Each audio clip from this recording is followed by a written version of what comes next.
Kolombia telah diguncang serangan drone yang mengejutkan pada Selasa 16 Desember 2025. Serangan itu menyasar sebuah kantor polisi pedesaan di kota Buenos Aires, Cauca, Kolombia. Bangunan setinggi 2 lantai itu tampak hancur di sisi samping dan depan. Pagar, pepohonan hingga kendaraan kepolisian pun hancur, serta reruntuhan berserakan di sekitar kawasan. Dalam serangan tiba-tiba itu, 2 petugas polisi dilaporkan tewas dan 8 lainnya mengalami luka-luka saat mereka mencoba melawan pemberontak. Selain kantor polisi, infrastruktur umum dan rumah warga di sekitar lokasi turut terdampak serangan tersebut.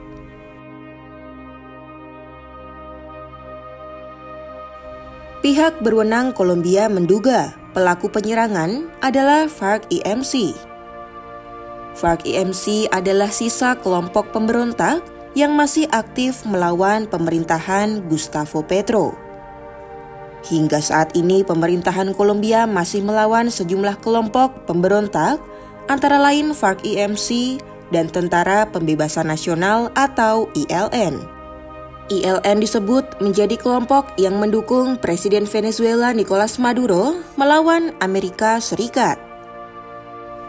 ILN dikenal sebagai kelompok Marxis yang terinspirasi oleh Revolusi Kuba, diperkirakan punya 6.000 anggota di Venezuela dan Kolombia.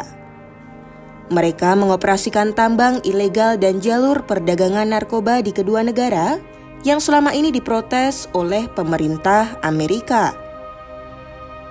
Serangan serupa juga terjadi di wilayah lain seperti Kota Cali di Barat Daya. Oleh karenanya, pemerintah mengaitkan insiden serangan drone itu dengan aksi kelompok pemberontak yang tidak mematuhi kesepakatan damai dengan pemerintah.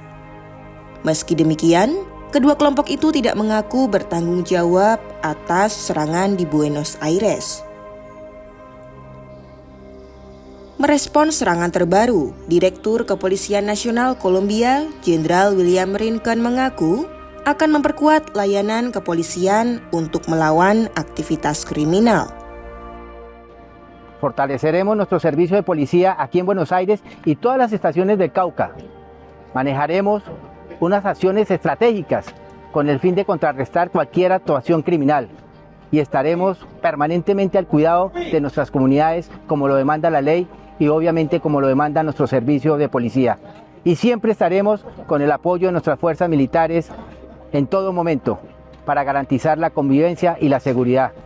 Militer akan memperkuat kendali untuk menjaga aksi susulan para pemberontak yang meningkatkan kekhawatiran masyarakat di kota tersebut. Serangan drone dan peledakan bom telah menyerang kantor polisi setempat. Tak hanya itu, serangan juga merusak rumah-rumah warga di dekatnya. Infrastruktur umum seperti rumah sakit dan bank serta jalanan turut terdampak ledakan dahsyat. Seorang saksi mata mengaku, kejadian itu berlangsung beberapa jam sejak pukul 6 pagi waktu setempat. Esta es una destrucción total. Es una toma, digamos, brutal, porque esto empezó a las 6 de la mañana y terminó más o menos entre 1:30 y 2 de la tarde, prácticamente 7 horas. Y los destrozos fueron, mejor dicho, demasiado grandes.